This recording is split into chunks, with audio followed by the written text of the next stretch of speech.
네, 우리 1학년 국어 문학 수업 시작할게요. 오늘부터 총 4차시 동안 우리는 주체적이고 능동적으로 문학 작품을 해석하는 그런 수업을 진행해 볼 거예요. 이 수업은 겨울나들이라는 박완서 작가의 소설을 바탕으로 진행을 하려고 합니다. 그래서 우리 친구들이 오늘부터 작품을 해석하는 방법을 어, 함께 진행해 보려고 하는데, 그 전에 먼저 해석이란 무엇인가, 그 해석의 과정에 대해서 같이 나누어 보도록 할게요. 여러분은 해석이 무엇이라 생각하는지 모르겠어요. 아마 해석이라고 하면 뭔가 어려운 거, 뭔가 참고서나 교과서에만 있을 것 같은 거, 뭔가 선생님은 할 수 있지만 나는 못할 것 같은 거, 이런 식으로 해석을 생각할 수가 있어요. 여러분, 해석은 반응에서 논리화, 공론화, 조정의 과정을 거치면 도달할 수 있는 하나의 결과예요. 이렇게 생각하면 좀 쉬울 것 같습니다. 우리가 문학 작품을 읽으면, 그러니까 시를 감상하거나 소설을 읽거나 하면 그 과정에서 자연스럽게 반응이 나오게 되는데, 이 반응은 쉽게 이야기하면 단순한 감정, 생각, 그리고 뭔가 형체가 없는 직관 같은 거예요. 그러니까 뭔가 이 작품은 뭔가 좋은 것 같아, 이 작품은 재밌는 것 같아, 이 작품은 우울한 것 같아 하는 말로 설명할 수 없는 어떠한 감정, 그런 걸 반응이라고 한다면, 이 반응이 논리화되고 공론화되고 조정되면 해석이 된다는 말이에요.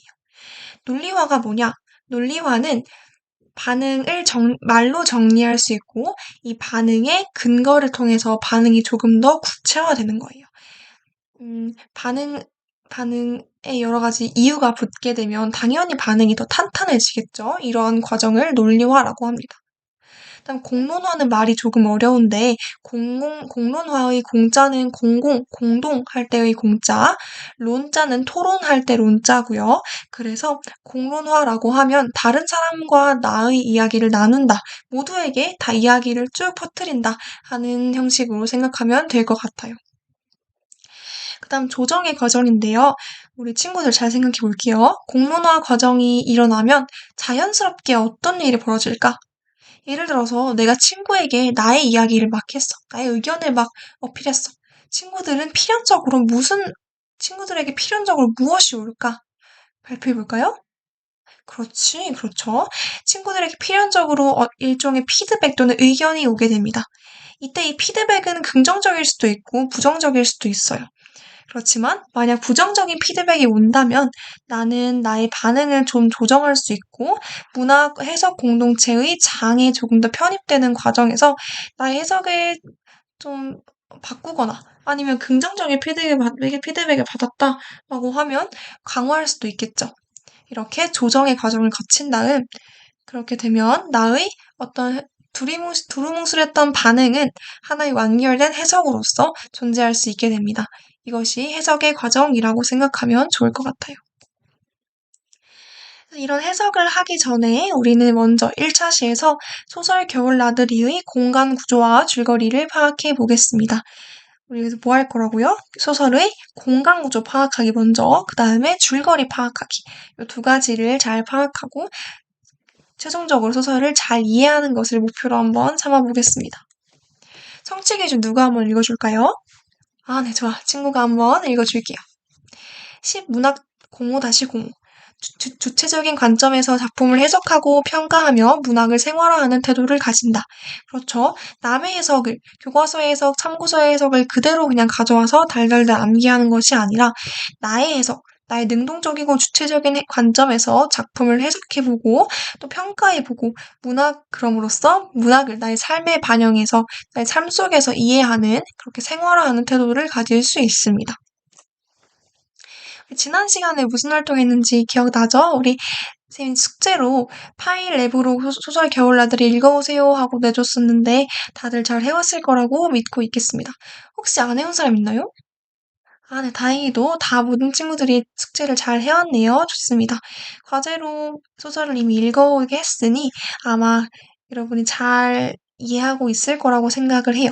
왜냐하면 이 소설이 단편 소설이기도 하고 그렇게 어려운 소설도 아니라서 아마 대부분의 우리 친구들이 높은 이해도를 가지고 있을 거라고 기대하겠습니다. 학습 목표 먼저 볼게요. 우리 이번 1차 시에서 소설 겨울나들이의 공간 구조와 줄거리 파악하는 활동에서의 학습 목표는요. 먼저 소설 겨울나들이를 읽고 이해할 수 있어야 합니다. 선생님이 지난 시간에 뭐라고 했는지 기억할까요? 퀴즈앤으로 퀴즈 낼 거니까 열심히 읽어오세요. 가장 많이 맞춘 1, 2, 3등에게는 선물도 줘요. 라고 이야기를 했었는데, 그래서 좀 더 열심히 읽어올 거라고 기대를 했는데, 얼마나 열심히 읽었는지는 모르겠지만, 퀴즈앤을 통해서 여러분이 소설을 읽어왔던 그 이해도를 점검할 거고요. 나아가서, 그렇다면은 앞으로 나는 이 퀴즈앤으로 이해도 점검하고, 그 이후에 다시 소설을 읽어볼 때, 어떻게 소설을 읽어야 할까? 어떻게 더 꼼꼼하게 읽을 수 있을까 하는 앞으로의 음, 앞으로의 활동에 대한 성찰 과정으로 봐도 괜찮을 것 같아요. 그러니까 혹시 퀴즈앤 활동을 훌륭하게 수행하지 못했다고 해서 너무 걱정할 필요 없이 앞으로 이런 부분에 주목해서 읽으면 되겠구나 하는 성찰 과정으로 생각하면 좋을 것 같습니다. 괜찮죠? 다음 두 번째, 세 번째 학습 목표는요. 소설 겨울 나들이를 읽고 인물에 공감할 수 있다. 다음으로 소설을 읽고 작품의 공간 구조를 파악할 수 있다입니다. 우리 이따가 GEP 활동을 할 거예요. 처음 해보죠. GEP 가상공간이란 GEP란 메타버스에서 선생님이 미리 가상 공간을 꾸려놨어요. 여러분은 이제 아바타를 그 속에 아바타를 조정하면서 여러분이 작품 속 주인공이 나가 되어서 나의 여행 과정을 체험해보는 활동을 할 거예요. 직접 온천장도 가보고 아틀리에도 구경해보고 하는 활동들을 직접 수행할 겁니다.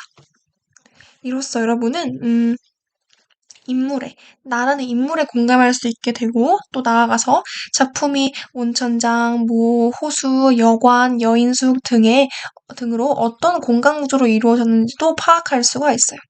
이 작품 자체가 나들이라는 하나의 구성으로 되어 있는 작품이거든요. 시작점과 끝점이 결국에는 집이나 아틀리에와 같은 가족의 공간으로 이제 끝나는 그런 특징적인 공간 구조를 갖고 있기 때문에 여러분이 공간을 잘 살펴보는 게 중요한데 GEP 활동을 통해서 조금 더 쉽게 공간 구조를 파악할 수 있을 거예요. 그 전에 먼저 GEP 하기 전에 우리 퀴즈 먼저 해볼게요. 기자재를 준비해 볼 건데 지금 친구들 나와서 선생님한테 크롬북 잘 받아가세요. 네, 다들 크롬북 받아갔죠? 네, 이제 활동하게 해보겠습니다.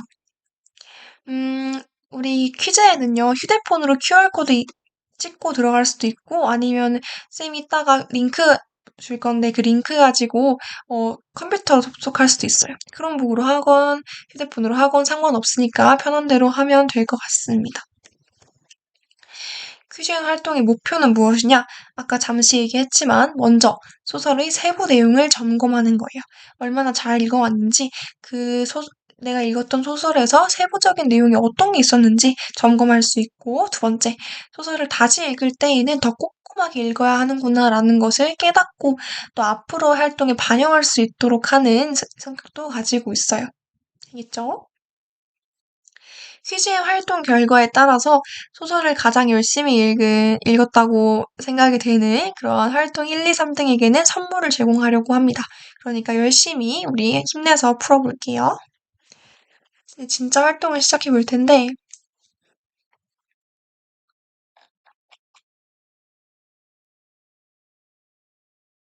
활동을 해보겠습니다. 개인전으로 할 거고요. 원격 플레이 할 거예요. 우리 옛날에 카웃 했던 거 기억나요?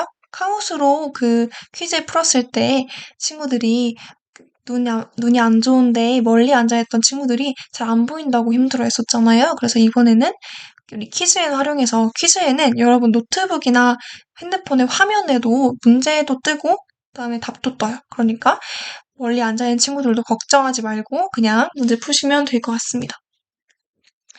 그래서 답변 노출하고 배경음악하고 나머지는 설정 이대로 하고요.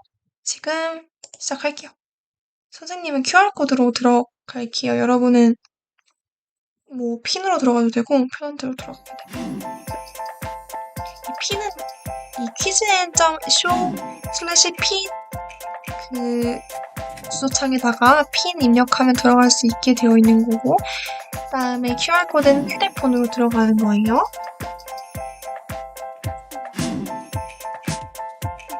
여러분은 학번 그리고 이름 이렇게 들어가면 됩니다. 다 들어왔네요. 시작할게요.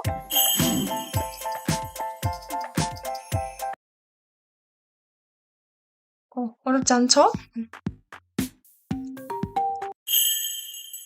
그쵸, 정답은 O입니다. 다들 잘 맞췄네요. 나의 가족을 모두 고르시오.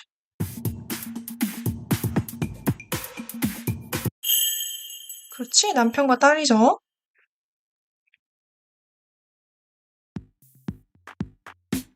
조금 어렵겠다. 이건 조금 맞춘 친구들이 많진 않네요.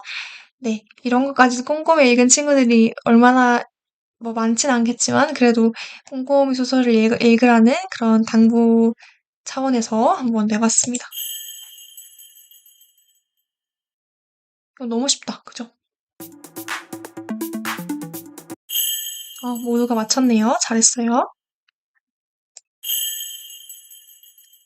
이건 어렵죠. 단답형이기 때문에 직접 입력하면 될 것 같습니다.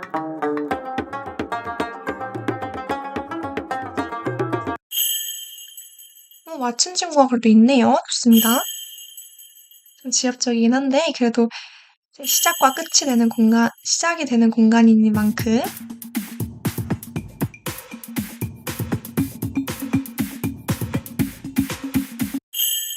네, 온천장이죠. 온천장도 소설 속에 등장하는 공간 중에 하나라서 잘 기억하시면 좋을 것 같아요.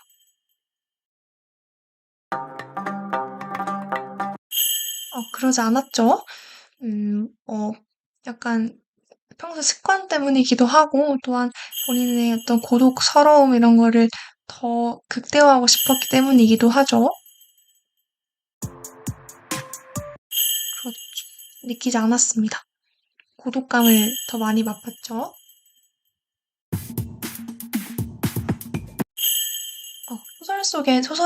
소설에는 원천장 크기가 너무 작아서 10번 넘게 돌아도 1시간도 안 걸렸다고 되어 있어요. 그 정도로 작았다고 생각을 해주면 될 것 같아요.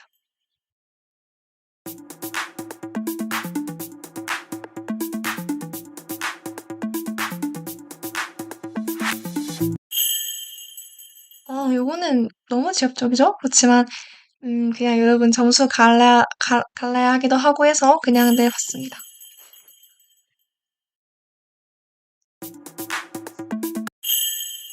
내가 탄 게 아니죠. 그 버스 차장이 내려서 나를 끌어서 넣어버렸죠, 버스에.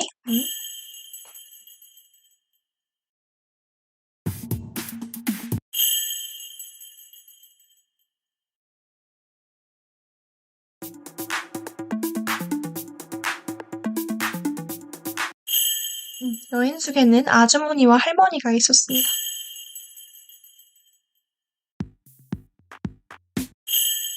여인 속에는 두 공간이 등장해요. 안방과 손님방이 등장하는데 내가 몸을 녹였던 곳은 안방이고 내가 잠을 잤던 곳은 손님방이에요. 이거는 좀 중요한 단어였죠, 소설 속에서. 많이들 맞췄을 거라고 생각을 합니다. 많이 맞췄네요. 이거는 꼼꼼히 본 친구가 있을까 모르겠다. 아침나절 2번, 저녁나절 2번이었죠. 그래도 조금 지엽적인데 얼마나 많은 학생들이 읽었는지 모르겠네요. 좋습니다.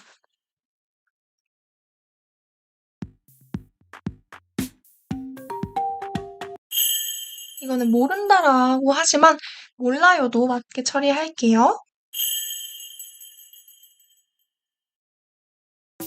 이것도 중요한 단어였죠. 소설 속에서 많이 등장했던 대사업이었습니다.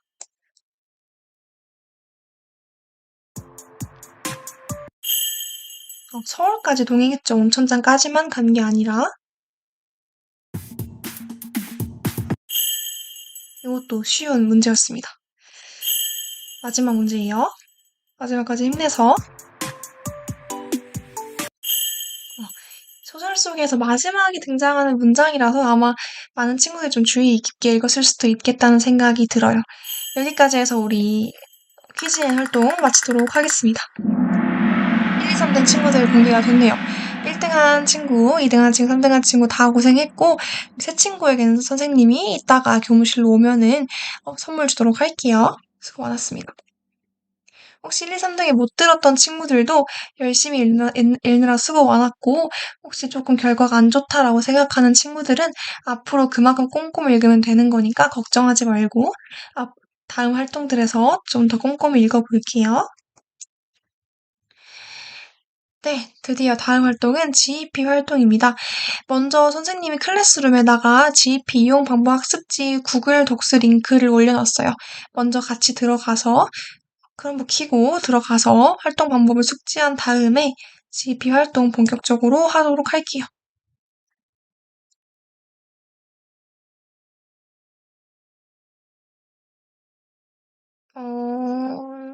어디냐면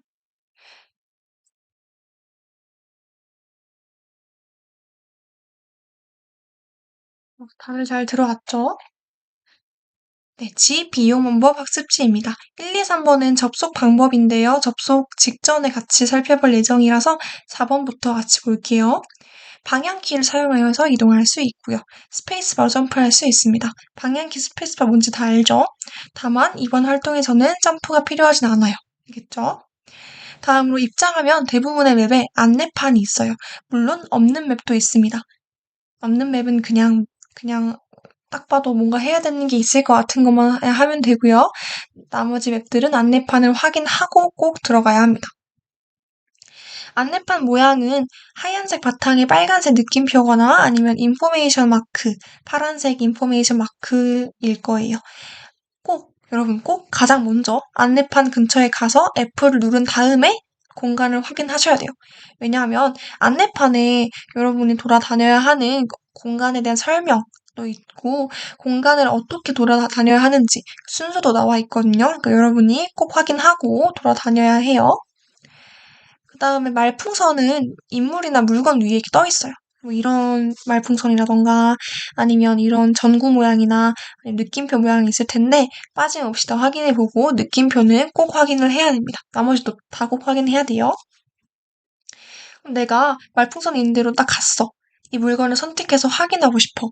이거 선택되는지 어떻게 아냐? 내가 그 근처에 가면요. 그 물건에 노란색 테두리가 떠요. 이게 떠야지 내가 그 물건을 선택한 게 됩니다. 이게 안 뜨면 선택하는 게 안 돼요. 그래서 이게 뜬 물건, 이게 그 물건에 그 노란색 표시가 뜨면 그때 F 버튼을 눌러야지 그 물건을 확인할 수 있어요. 그다음 모든 말풍선을 다 확인했다면 문 쪽으로 이동해서 F 버튼을 누르세요.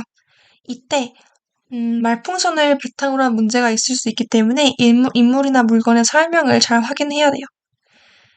공간을 이동할 때에는 어떤 물건도 선택된 상태여서는 안 됩니다. 아무것도 선택이 안 된 상태에서 내가 그냥 만약에 문 근처에서 눌렀어 F 버튼을 근데 갑자기 뭐가 떠. 뭐 물건에 대한 설명이 떠. 그러면 그 물건이 선택된 거예요. 그러니까 다시 잘 보고 노란색이 아무것도 없는지 확인하고 문 근처로 가서 클릭을 하면 됩니다. 근데 딱 하나 그 여관에서 그림의 그 전구 표시가 있는데 그 전구 표시에는 그 그림의 테두리가 안 떠요. 그런 경우는 그냥 근처에서 누르면 알아서 말풍선이 나옵니다. 종종 NPC와 상호작용해야 하는 상황이 있을 거예요. NPC가 나에게 질문을 한다거나 내가 답변을 해야 하거나 이런 상황이 있을 텐데 이때는 소설에 근거하여서 그러니까 내 맘대로 그냥 내가 하고 싶은 말 하는 게 아니라 소설에 근거해서 나가 되어서 답변을 해야 해요. 알겠죠? 다음으로, 우리 아까 안내판 확인하라고 했죠? 이 안내판에 소설의 이 공간을 어떻게 탐색해야 하는지 순서가 나와 있다고 했죠? 그 순서를 외우기가 어려울 거예요. 그리고 중간중간 비밀번호 힌트가 있을 텐데 그 힌트를 외우기 또 힘들 거예요.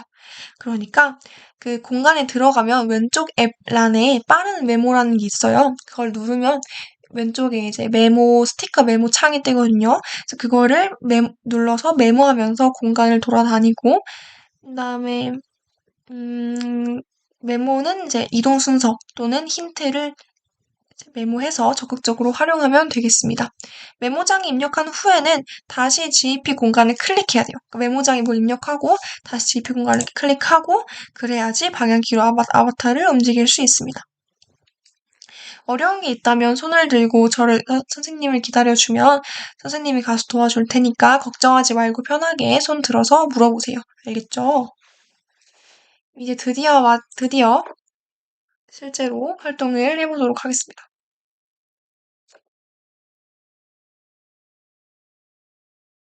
그 전에 주의사항 하나만 보고 갈게요.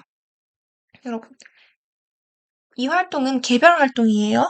어, 이제 그냥 재밌는 거 한다, 이렇게 뭐 게임 같은 거 한다라고 해서 여러분 막 친구가 갑자기 아바타로 등장하고 막 움직일 수 있고 하니까 친구들과 놀고 채팅하고 하느라 활동 못하는 경우가 있을 수 있는데 그러면 안 됩니다. 알겠죠? 이 활동은 개별적으로 하는 활동이기 때문에 친구들과 상호작용하지 않고 나 혼자 있다고 상상하고 그렇게 활동을 진행하면 될 것 같아요. 그다음에 모든 NPC를 꼭 확인하세요. 그 이유는 아까도 말했듯이 NPC마다 말풍선을 다 확인해야 그 소설에 대한 전체적인 이해가 가능하고요. 또 그 말풍선을 바탕으로 비밀번호 힌트가 만들어지기 때문에 여러분 공간 이동을 하려면 다 확인을 해야 돼요. 마지막으로 이 활동하는 목적은요. 공감적 읽기가라는 목적이 커요. 그러니까 소설 속 주인공인 나의 이입을 해서 GEP 공간에서 소설을 체험해보는 게 목적입니다. 그러니까 그냥 뭐 재밌다 이러면서 그냥 게임처럼 하는 게 아니라 소설 속 나의 이입해서 상상하면서 이 공간 속을 진짜 움직인다고 상상하면서 소설을 체험해 보세요. 왜냐하면 소설은요, 하나의 세계예요. 우리가 소설 하면은 하나의 허구의 이야기라고 생각을 하니까 그냥 뭐 허구로 쓴 거지 뭐 아무렇게나 쓴 거지 라고 생각할 수 있지만 지금 여러분의 눈을 들어서 보고 있는 이 모든 세계가 있듯이 소설도 물론 생략된 것도 생략되고 드러나고 하는 짜여진 세계이긴 하지만 작가가 구성한 엄연한 하나의 세계이며 짜집기 된 세계입니다. 그러니까 여러분 소설을 동떨어진 걸로 보지 말고 여러분의 세계와 소설 속 세계가 공유하는 맥락이 있다는 것을 바탕으로 이것이 유사하다는 것을 인지하면서 공감하고 깊이 읽어보세요. 인물에도 깊이 공감해보고 음, 소설 속 나가 왜 그런 감정을 가졌을지, 이 공간은 어떻게 구성되어 있을지, 이 모든 것들을 깊이 공감하면서 깊이 읽어보는 것을 목적으로 꼭 삼아야 합니다. 알겠죠? 이 활동은 그래서 하는 거예요. 이제 드디어 GEP 공간에 입장을 해보겠습니다. 여러분 포털 사이트 들어갈 건데 구글은 들어가면 영어로 떠요. 근데 영어가 읽기가 힘들잖아요. 그래서 네이버로 들어가서 GEP를 검색한 후 들어가고요. 학교 구글 아이디로 GEP 로그인 할 거예요. 우리 하나씩 구글 아이디 다 2차 학교에서 나눠준 거 그걸로 들어가면 되고 오른쪽 코드로 입장, 여기 빨간 동그라미 보이죠? 코드로 입장 버튼 누르고 12794711. 잘 안 보이니까 쌤이 이따가 칠판에 써줄게요. 그걸 입력하여서 스페이스에 입장하거나 또는 아까 우리 같이 봤던 학습지에 보면 링크가 있어요. 그 링크 클릭해서 들어가면 됩니다. 비밀번호는 겨울 나들이인데요. 겨울 띄고 나들이에요. 띄어쓰기에 주의하세요. 알겠죠? 이제 한번 실제로 소설 체험해 보도록 하겠습니다.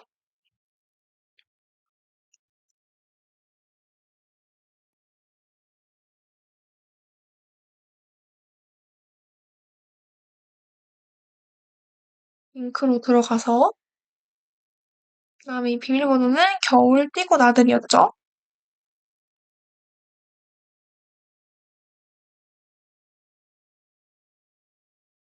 당신은 겨울 나들이 소설 속 나가 되었습니다. 남편을 위해 로스고기를 사서 아틀리에 들렸다. 남편은 딸을 보고 그림을 그리고 있다. 남편의 그림을 먼저 확인하고 남편 제외한 말풍선 확인하고 남편 말풍선 확인하세요.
온양에 도착했다. 남편은 제법 두둑한 여비를 주었지만 평소에 돈을 아끼며 살았던 습관 때문에 결국 관광 호텔에 가지 않고 이 일요 호텔을 선택했다. 목욕값을 아끼려고 목욕을 하고 또 했다. 오늘 아침에 일어나 여관의 아침상을 받으니 울컥 비 위에 거슬린다. 이제 이곳을 떠나야겠다.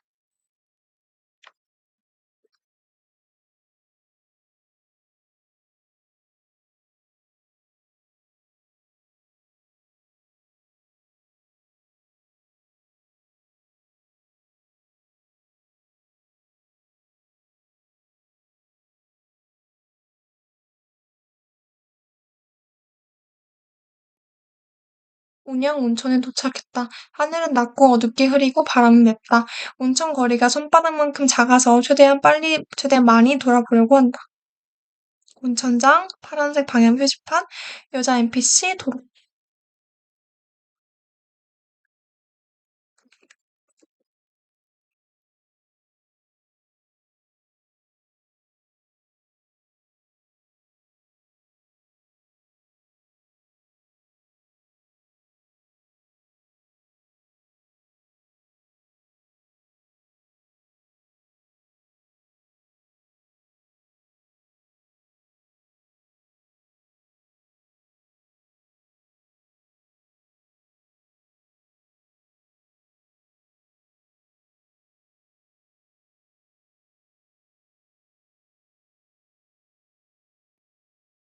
아무나 붙들고 이 근처 구경할 만한 곳을 물어보다 갑자기 한 버스에서 차장이 내리더니 나를 버스에 쓸어 넣었다. 차장에게 가서 어디로 가는 건지 물어봐야겠다. 차장, 다른 승객, 문과 의자 사이.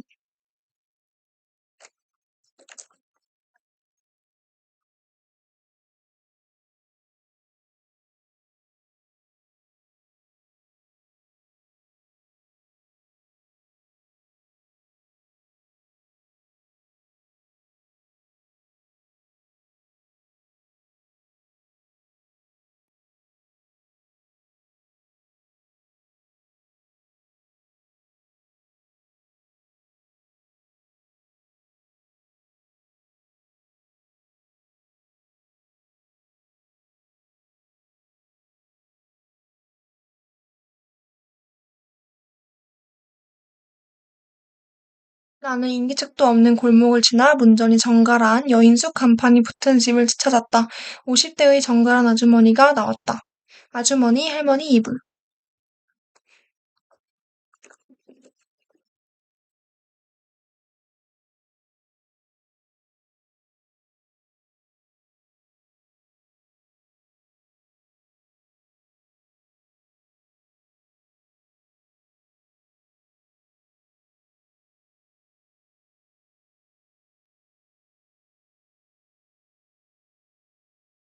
이불 아주머니.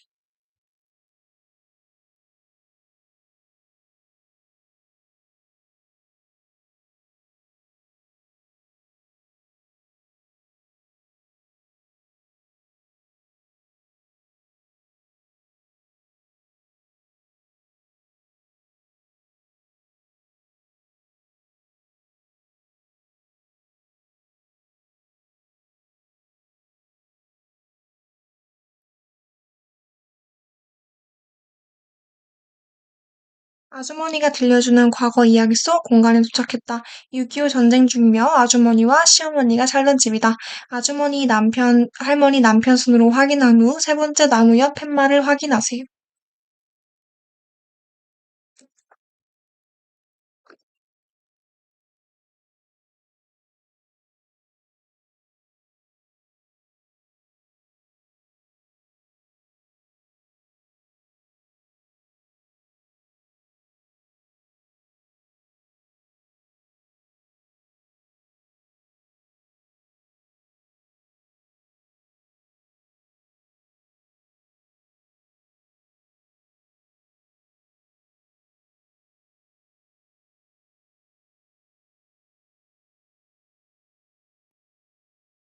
남편, 할머니, 아주머니, 군인.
다시 돌아온 아틀리에.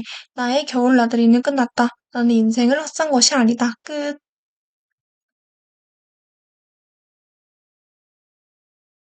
네, 여러분, 잘 활동했죠? 네. 다들 조금 시간이 오래 걸렸을 수도 있고, 좀 적응이 안 됐을 수도 있는데, 그래도 잘 마친 것 같아서 다행이네요. 이제 우리 활동을 마무리 단계로 접어들고 있습니다. 우리 먼저 파일 어플로 소설을 다시 읽어볼 거예요. 이때는 꼼꼼히 다시 한번 읽어볼 건데, 구글 클래스룸으로 가서 선생님이 이전에 올려뒀던 소설을 다운을 받고요. 다음 퀴즈 활동과 GEP 활동을 바탕으로 다시 읽을 때는 소설을 어떤 부분에 꼼꼼히 읽어야 하지?를 계속 고민하면서 소설을 꼼꼼히 열심히 읽어보세요. 일단 문장 이면의 맥락까지 파악하면서 깊이 있게 읽어야 합니다. 그냥 그렇구나 하고 읽는 게 아니라 이 문장 이면에 어땠지? 상상하고 공감하고 이입하면서 깊이 있게 한번 소설을 상상하며 읽어보세요. 이걸 위해서 우리가 아까 GP 활동도 한 거고 퀴즈앤 활동도 한 거죠. 그래서 우리 태도를 정립해 볼게요.